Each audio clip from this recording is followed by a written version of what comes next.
5 തലമുറകളായി നിങ്ങൾക്കൊപ്പം PRS hospital. Kozhikode ജില്ലയിലെ തിരുവമ്പാടി ഗ്രാമപഞ്ചായത്തിലെ ആനക്കാംപൊയിൽ നിന്ന് മുതൽ തുടങ്ങുന്ന വയനാട് ജില്ല വരെ നീളുന്ന കള്ളാടി മീനാക്ഷി ബ്രിഡ്ജ് വരെ പോകുന്ന 8 കിലോമീറ്റർ 8.11 കിലോമീറ്റർ നീളം കൂടിയ നീളത്തിൽ ഒരു തുരങ്കം വയനാട് തുരങ്കപാത വരികയാണ്. 10 മീറ്റർ വീതിയുള്ള 4 പാത, 40 മീറ്റർ അങ്ങോട്ടും ഇങ്ങോട്ടുമുള്ള അതാണ് പാത. ഒരു 300 മീറ്റർ ഇടവിട്ട് ക്രോസ് വേയുമുണ്ട്. 2022 ഫെബ്രുവരിയിലാണ് ഇതിന് അഡ്മിനിസ്ട്രേറ്റീവ് ആക്ഷൻ ഭരണാനുമതി കൊടുത്തത്. അതിനുശേഷം അപ്പോൾ സ്വാഭാവികമായിട്ടും വയനാട് പ്രകൃതി സംരക്ഷണ സമിതിയുടെയും പരിസ്ഥിതി സംഘടനകളുടെയൊക്കെ ശക്തമായ എതിർപ്പ് വന്നു. പല പ്രോജക്റ്റുകൾ വരുമ്പോഴും പരിസ്ഥിതി സംഘടനകൾ അവരുടെ പാരിസ്ഥിതികമായ ആശങ്കകൾ അവർ പറയാറുണ്ട്. അത് പറയുകയും വേണമല്ലോ, പദ്ധതി വരുമ്പോൾ സ്വാഭാവികമായിട്ട് പറയേണ്ടതുണ്ട്. എന്താണ് ഇവിടെ സംഭവിക്കുന്നത്? ഈ പ്രോജക്റ്റ് വരുമ്പോൾ തന്നെ ഈ പ്രോജക്റ്റ് നടപ്പിലാക്കുന്ന പ്രദേശങ്ങളെ സംബന്ധിച്ച് ചില സംശയങ്ങളും പ്രശ്നങ്ങളുമുണ്ട്. തുരങ്കപാത വേണ്ടെന്ന, അല്ലെങ്കിൽ പിന്നെ ആകാശപാത വേണ്ട, തുരങ്കപാത വേണ്ട, വൻകിട റെയിൽവേ സ്റ്റേഷനുകൾ വേണ്ട, വലിയ റെയിൽവേ പാലങ്ങൾ വേണ്ട, റെയിൽവേ ലൈനുകൾ വേണ്ട എന്നൊന്നും ചിന്തിക്കുന്ന ആളല്ല ഞാൻ. തീർച്ചയായും വികസനം തന്നെയാണ് മനുഷ്യരെ മുന്നോട്ട് കൊണ്ടുപോകുന്നത്. രാജ്യത്ത് തൊഴിലുണ്ടാകാനും ഇൻഫ്രാസ്ട്രക്ചർ ആവശ്യമുണ്ട്. മനുഷ്യൻ്റെ ആരോഗ്യവും മറ്റു കാര്യങ്ങളൊക്കെ സംരക്ഷിക്കപ്പെടുന്നതിന് തീർച്ചയായും ഇതെല്ലാം ആവശ്യമുണ്ട്. ലോകത്ത് ഒരുപാട് രാജ്യങ്ങളിൽ വ്യക്തിപരമായി ഞാൻ സഞ്ചരിച്ചിട്ടുണ്ട്, പല രാജ്യങ്ങളിൽ സഞ്ചരിച്ചിട്ട് അവിടെയെല്ലാം വൻകിട നിർമ്മാണങ്ങൾ കണ്ടിട്ടുണ്ട്. പിന്നെ യൂട്യൂബിലോ അല്ലെങ്കിൽ വീഡിയോ ഒക്കെ ഗൂഗിളൊക്കെ അടിച്ച് നോക്കിയാൽ ധാരാളം ലോകാത്ഭുതങ്ങളായിട്ടുള്ള ഒരുപാട് നിർമ്മാതികളുണ്ട്. പക്ഷേ നമ്മൾ ഇത് പറയുമ്പോൾ തന്നെ വയനാട് തുരങ്കത്തെക്കുറിച്ച് കുറേ ആശങ്കകളുണ്ട്. ആ ആശങ്കകൾക്ക് പരിഹാരം നമ്മൾ സിമ്പിളായി പറഞ്ഞു പോകുന്നതല്ലാതെ ചിന്തിക്കുന്നില്ല. അങ്ങനെ വരുമ്പോഴാണ് ഒരു പദ്ധതി വരുമ്പോൾ ലോകരാജ്യങ്ങളും കേരളവുമായിട്ടുള്ളൊരു വ്യത്യാസം, അല്ലെങ്കിൽ ഇന്ത്യയുമായിട്ടുള്ള വ്യത്യാസം, ലോകരാജ്യങ്ങൾ ഇത്തരം പദ്ധതികളിൽ കുറേ കൂടി ഡെമോക്രാറ്റിക്കാണ്. നമ്മൾ അത്ര ഡെമോക്രാറ്റിക് അല്ല. എങ്ങനെയാണ് അവർ ഡെമോക്രാറ്റിക് ആവുക എന്ന് പറഞ്ഞാൽ, അവിടുത്തെ പൊളിറ്റിക്കൽ ലീഡർഷിപ്പ് ആദ്യമേ അങ്ങോട്ട് പദ്ധതി പ്രഖ്യാപിക്കുകയല്ല ചെയ്യുന്നത്. അതായത് ഇങ്ങനെ പദ്ധതി വരുന്നു, അഡ്മിനിസ്ട്രേറ്റീവ് സാങ്ഷൻ കൊടുത്ത് ഇത്ര കോടി രൂപ വച്ചിരിക്കുന്നു എന്ന് പറഞ്ഞാൽ അങ്ങനെയല്ല ചെയ്യുന്നത്. നമ്മളെ ഇവിടെ ചെയ്യുന്നത് ആദ്യമേ ഒരു അഡ്മിനിസ്ട്രേറ്റീവ് സാങ്ഷൻ കൊടുക്കും, ഒരു തുക വകയിരുത്തി അഡ്മിനിസ്ട്രേറ്റീവ് സാങ്ഷൻ കൊടുക്കും. അങ്ങനെ അഡ്മിനിസ്ട്രേറ്റീവ് സാങ്ഷൻ കൊടുത്തു കഴിഞ്ഞാൽ പിന്നെ അത് പൊളിറ്റിക്കലി ഡിസൈഡഡ് ആണ്. ആ വർക്ക് ചെയ്യാൻ ഒരു ബാധ്യത വരുന്നു ഡിപ്പാർട്ട്മെൻറ്റിന്. അതൊരു പ്രസ്റ്റീജിയസ് പ്രോജക്റ്റ് ആണെങ്കിൽ, അത് കുറേ വോട്ട് കിട്ടുന്ന അല്ലെങ്കിൽ കുറച്ച് താല്പര്യങ്ങളുള്ള പ്രോജക്റ്റ് ആണെങ്കിൽ പൊളിറ്റീഷ്യന്മാർക്ക് താല്പര്യം വരും. അതിൽ കുറച്ച് സാമ്പത്തികമൊക്കെ പൊടിയും അല്ലെങ്കിൽ കുറച്ച് പൈസയൊക്കെ കിട്ടുമെങ്കിൽ ഉദ്യോഗസ്ഥന്മാർ ഉടനെ ആവേശപ്പെടും. ആ വർക്ക് കിട്ടുമെന്നറിഞ്ഞുകൊണ്ട് നാട്ടിലെ ലൊട്ടിലൊടുക്ക് കമ്പനികൾ മുതൽ വൻകിട കോൺട്രാക്ടർമാരെല്ലാവരും ഇതിനകത്ത് മോഹിക്കും, ഞങ്ങൾക്കൊരു വർക്ക് കിട്ടുമോ. അത് ഇപ്പോഴാണെങ്കിൽ സംസ്ഥാനത്തുള്ളവർ മോഹിക്കും, രാജ്യത്തുള്ളവർ മോഹിക്കും, വിദേശത്തുള്ളവർ എല്ലാവരും, ഏജൻസികളെല്ലാം മോഹിക്കും. അങ്ങനെ എല്ലാവരും കൂടി ഇതിൻ്റെ പുറത്ത് ചാടി വീഴും. അപ്പോൾ അങ്ങനെയല്ല പദ്ധതി വിഭാവനം ചെയ്യേണ്ടത്. പദ്ധതി കൺസെപ്റ്റിൽ ഇങ്ങനെ ഒരു എന്താണ് അവിടുത്തെ ട്രാഫിക്കിൻ്റെ പ്രശ്നം, അത് പരിഹരിക്കാൻ, വയനാടിലെ ട്രാഫിക് പ്രശ്നം പരിഹരിക്കാൻ, ഗതാഗത പ്രശ്നം പരിഹരിക്കാൻ എന്താണ് മാർഗം എന്ന് ആലോചിക്കുകയും സംസ്ഥാനത്ത് ആളുകളില്ലെങ്കിൽ രാജ്യത്തെയോ വിദേശത്തെയോ ടെക്നിക്കൽ എക്സ്പെർട്ടുകളെ വിളിച്ച് നല്ലൊരു ഫീസിബിലിറ്റി സ്റ്റഡി നടത്തിയതിന് ശേഷമാണ് ഇത്തരത്തിൽ ഏത് ഓപ്ഷൻ നിങ്ങൾ എടുക്കേണ്ടത്. വിമാനത്താവളം കൊണ്ടുവരുന്നതാണോ നല്ലത്, അത് ഹെലിപ്പാഡുകൾ കൊണ്ടുവന്ന് ഹെലികോപ്റ്ററിൽ ആളുകളെ പിക്കപ്പ് ചെയ്തും യാത്ര കൂടുതൽ നല്ലതാണ്, എയർ ബസ്സാണോ നല്ലത്, സമാന്തര റോഡ് പാതയാണോ നല്ലത്, അതോ തുരങ്കപാതയാണോ, ഇങ്ങനെ വ്യത്യസ്തമായ ഓപ്ഷനുകൾ നോക്കുകയും പരിസ്ഥിതിക്ക് ഏറ്റവും ദോഷം, കാരണം പരിസ്ഥിതി ഉണ്ടെങ്കിലേ ഇതെല്ലാം ഉള്ളൂ, പരിസ്ഥിതിക്ക് ഏറ്റവും ദോഷം കുറവുള്ള ഏത് പദ്ധതിയാണോ ഏറ്റെടുക്കേണ്ടത് ആ പദ്ധതി വിഭാവനം ചെയ്യുന്നു എന്നുള്ളതാണ് ഏറ്റവും ഡെമോക്രാറ്റിക് ആയിട്ടുള്ള ഒരു രീതി. പക്ഷെ നിർഭാഗ്യവശാൽ അങ്ങനെയൊന്നും സംഭവിക്കുന്നില്ല. കേരളത്തിലാകട്ടെ ഭാരതത്തിലാകട്ടെ, അത് കേരളയിലും സംഭവിച്ചില്ല, തുരങ്കപാതയിലും അത് സംഭവിക്കുന്നില്ല. തുരങ്കപാതയെ കൊടുത്തു കഴിഞ്ഞപ്പോൾ അതിൻ്റെ പ്രോജക്റ്റ് റിപ്പോർട്ടാക്കിയപ്പോൾ എൻവയോൺമെൻറ്റ് ഇമ്പാക്റ്റ് അസസ്മെൻറ്റ് നടത്തുന്നത് പലപ്പോഴും ഈ പ്രോജക്റ്റിന് മാത്രമല്ല പല പ്രോജക്റ്റുകൾക്കും നമ്മുടെ നാട്ടിൽ ഒരുപാട് ഗവേഷണ സ്ഥാപനങ്ങൾ ഉണ്ടെങ്കിലും ആ സ്ഥാപനത്തിൽ കറണ്ടായി വർക്ക് ചെയ്യുന്നവരെ പലപ്പോഴും ഇതിന് പ്രയോജനപ്പെടുത്താത്ത ഒരു സാഹചര്യമുണ്ട്. റിട്ടയർ ആയവരെല്ലാം മോശമാണെന്നോ അല്ലെങ്കിൽ മറ്റ് പുറത്ത് ഈ സർക്കാർ സ്ഥാപനങ്ങളിൽ ജോലി ചെയ്യാതെ NGOകളിലോ ഒക്കെ ജോലി ചെയ്യുന്നവരൊന്നും ഒരു മോശമാണെന്നൊരു അഭിപ്രായം എനിക്കില്ല. നല്ല എക്സ്പേർട്ടുകൾ, പഠിച്ച എക്സ്പേർട്ടുകൾ സ്വന്തമായി കൺസൾട്ടൻസി നടത്തുന്നുണ്ട്, സ്വന്തമായി NGOകളിൽ നല്ല എക്സ്പേർട്ടുകളുണ്ട്, ഗവൺമെൻറ്റിൽ നല്ല എക്സ്പേർട്ടുകളുണ്ട്, എല്ലായിടത്തും ഉണ്ട്. പക്ഷേ തീർച്ചയായിട്ടും ഗവൺമെൻറ്റുകൾ ഇത് കാര്യം ചെയ്യുമ്പോൾ ഏതെങ്കിലും NGOയോ അല്ലെങ്കിൽ കൺസൾട്ടിംഗ് ഗ്രൂപ്പിനെയോ ഏൽപ്പിക്കുന്നതിന് പകരം ഗവൺമെൻറ് സംവിധാനത്തെ കൂടി ഇതിനകത്ത് ബന്ധിപ്പിച്ചുകൊണ്ടുള്ള ഒരു സംവിധാനത്തിലേക്ക് വേണം ഈ എൻവയോൺമെൻറ്റ് ഇമ്പാക്റ്റ് അസസ്മെൻറ്റും സോഷ്യൽ ഇമ്പാക്റ്റ് അസസ്മെൻറ്റും നടത്തേണ്ടത്.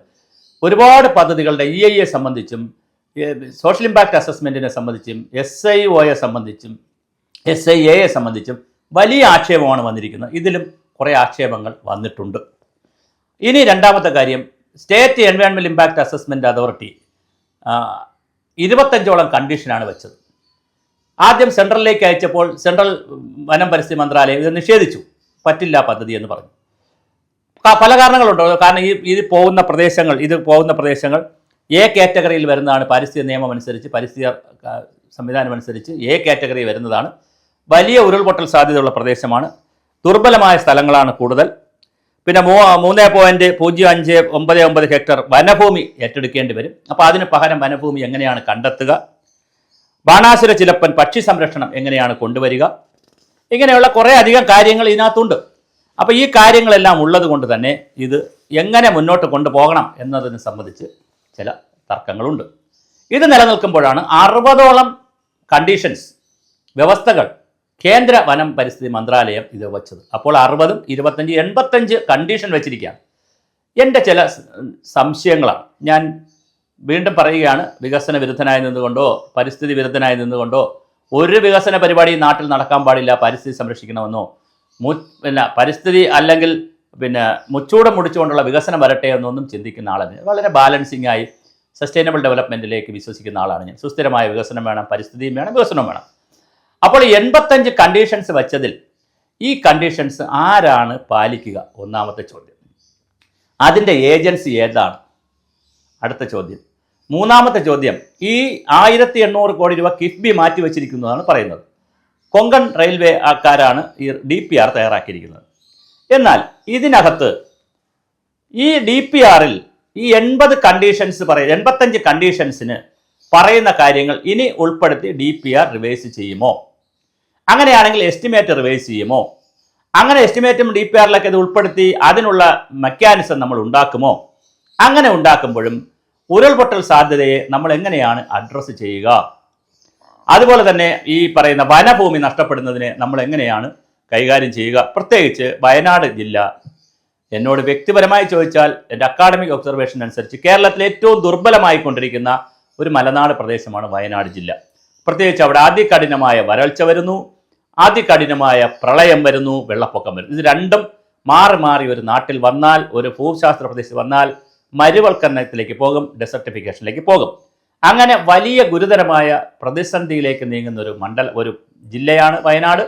മാത്രമല്ല അവിടെ വലിയ ഉരുൾപൊട്ടൽ സാധ്യതകളുണ്ട്. നമ്മൾ ചൂരൽമലയിലും അതുപോലെ തന്നെ കവളപ്പാറയിലും പുത്തുമലയിലും മുണ്ടകയിലും ഒക്കെ ഒരുപാട് ഉരുൾപൊട്ടലുകൾ കണ്ടതാണ്. അപ്പോൾ ഉരുൾപൊട്ടലിൻ്റെ സാധ്യതയുള്ള പ്രദേശമുണ്ട്. ഈ ഭൂഗർഭറയിൽ പോകുന്ന വഴികൾ വനത്തിൻ്റെ നശീകരണത്തിൻ്റെ പ്രശ്നങ്ങളുണ്ട്, പക്ഷി സങ്കേതത്തിൻ്റെ പ്രശ്നങ്ങളുണ്ട്, മണ്ണൊലിപ്പിൻ്റെ പ്രശ്നങ്ങളുണ്ട്, മണ്ണിടിച്ചിലിൻ്റെ പ്രശ്നങ്ങളുണ്ട്. നമ്മളുടെ തുറന്ന ദേശീയപാത പണിതിട്ട് പോലും നമുക്ക് ശക്തമായി കൊണ്ടുപോകാൻ കഴിഞ്ഞില്ല. പഴുത ഏജൻസിയോ പഴുത എഞ്ചിനീയറോ സൈറ്റ് എഞ്ചിനീയറോ ഒന്നും മോശക്കാരായതുകൊണ്ടല്ല. അവരെല്ലാം ഈ രാജ്യത്ത് പല സ്ഥലത്തും പലതും പണിതിട്ടുള്ളവരാണ്. പക്ഷേ രാജസ്ഥാനിലോ മറ്റ് സംസ്ഥാനങ്ങളിലോ പണിയുന്ന പോലെ, ഈവൻ തമിഴ്നാട്ടിൽ ചെയ്യുന്ന പോലെ പോലും, കർണാടകത്തിൽ ചെയ്യുന്ന പോലെ പോലും കേരളത്തിൽ ചെയ്യാൻ കഴിയില്ല. കാരണം കേരളത്തിൻ്റെ ഭൂമിശാസ്ത്രം വ്യത്യാസമാണ്, മണ്ണിൻ്റെ ഘടന വേറെയാണ്, വനത്തിൻ്റെ ആവാസ വ്യവസ്ഥ വേറെയാണ്. വളരെ വ്യത്യസ്തമായ ഈ ഭൂമിയിലെ തനതായിട്ടുള്ള യുണീക്കായിട്ടുള്ള ഒരു ആവാസ വ്യവസ്ഥയുള്ള സ്ഥലമാണ് കേരളം. അതുകൊണ്ട് അവിടെ ചെയ്യുന്ന ഏതൊരു പ്രവൃത്തിയും പാരിസ്ഥിതികമായും സാമൂഹ്യമായും എന്തുമാത്രം ദുരന്തങ്ങൾ ഉണ്ടാക്കുമെന്നുള്ളത് ആലോചിച്ചിട്ട് കൊണ്ടുവേണം ഈ പദ്ധതികളുമായി മുന്നോട്ട് പോകേണ്ടത്. തീർച്ചയായിട്ടും 85ഓളം ഐറ്റം ഈ കേന്ദ്ര സംസ്ഥാന സർക്കാരുകൾ പറഞ്ഞു എന്ന് പറഞ്ഞാൽ വലിയ കൺസേൺ ആണ് ഈ പദ്ധതിയുടെ പുറത്ത് അവർ കാണിക്കുന്നത്. അത് എങ്ങനെ പരിഹരിക്കും എന്നതിനെ ആശ്രയിച്ചാണ് ഇതിൻ്റെ ദീർഘകാല നിലനിൽപ്പ്. അപ്പോൾ ഇത് വേണമോ വേണ്ടയോ എന്നുള്ളതൊക്കെ തീർച്ചയായും വളരെ വിദഗ്ധമായ പഠനത്തിലൂടെയും ആളുകൾ പറയേണ്ട ഒരു വിഷയമാണ്. ഞാനൊരു യൂട്യൂബ് വീഡിയോയിൽ ഇരുന്നുകൊണ്ട് ഒറ്റ സെൻറ്റൻസിൽ ഇത് വേണം വേണ്ട എന്ന് പറയുന്നത് ശരിയല്ല. പക്ഷേ എൻ്റെ വ്യക്തിപരമായ അല്ലെങ്കിൽ എൻ്റെ അക്കാഡമിക് ആയിട്ടുള്ള ഒബ്സർവേഷൻ, ഇത്രയും കണ്ടീഷൻസ് അവർ പറഞ്ഞ സാഹചര്യത്തിൽ നമ്മുടെ ഡെമോക്രാറ്റിക് സിസ്റ്റം മാറേണ്ടതുണ്ട്.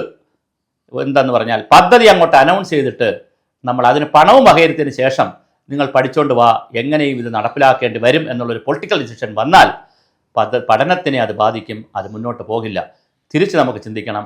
ഈ പദ്ധതി ആയാലും ഏത് പദ്ധതി ആയാലും ആദ്യം വിവിധ ഫീസിബിലിറ്റി നോക്കുക, ആൾട്ടർനേറ്റീവ് ബദൽ മെത്തേഡുകൾ നോക്കുക, അതിലേറ്റവും പരിസ്ഥിതിക്ക് കുറഞ്ഞ പ്രശ്നമുണ്ടാകുന്ന പദ്ധതി ഏറ്റെടുക്കുക. അപ്പോഴും ഈ പറയുന്ന ഏജൻസികൾ, കേന്ദ്ര സംസ്ഥാന ഏജൻസികൾ പറയുന്ന എല്ലാ പ്രിക്കോഷനും നമുക്ക് എടുക്കേണ്ടി വരും. അതൊന്നും പക്ഷേ കേരളത്തിൽ നടക്കുന്നില്ല എന്നുള്ളത് വളരെ പ്രശ്നമാണ്. അതൊക്കെ കൂടെ വിലയിരുത്തിക്കൊണ്ട് വേണം ഈ തുരങ്കപാത മുന്നോട്ട് കൊണ്ടുപോകണോ വേണ്ടയോ എന്നുള്ളതിനെ കുറിച്ച് സർക്കാർ എടുക്കേണ്ടത് തീരുമാനമെടുക്കേണ്ടത്. അതൊരു പ്രസ്റ്റീജിയസ് ഇഷ്യൂ ആയി മാത്രം എടുത്ത് മുന്നോട്ട് പോകരുത്. മാത്രമല്ല കോടതിയിൽ വലിയ കേസും ഇതിനെ സംബന്ധിച്ച് നടക്കുന്നുണ്ട്. അപ്പോൾ തീർച്ചയായും ഇതൊരു വലിയ അവധാനതയോടുകൂടി ഇവിടുത്തെ പരിസ്ഥിതി പ്രവർത്തകരും സാങ്കേതിക വിദഗ്ധരും കേന്ദ്ര സംസ്ഥാന ഏജൻസികളുമൊക്കെ വളരെ ഗൗരവമായി പേഷ്യൻസിനോട് കൂടി പഠിക്കേണ്ട ഒരു വിഷയമാണ്. അങ്ങനെ മാത്രമേ ഈ പദ്ധതിയുമായി മുന്നോട്ട് പോകാവൂ.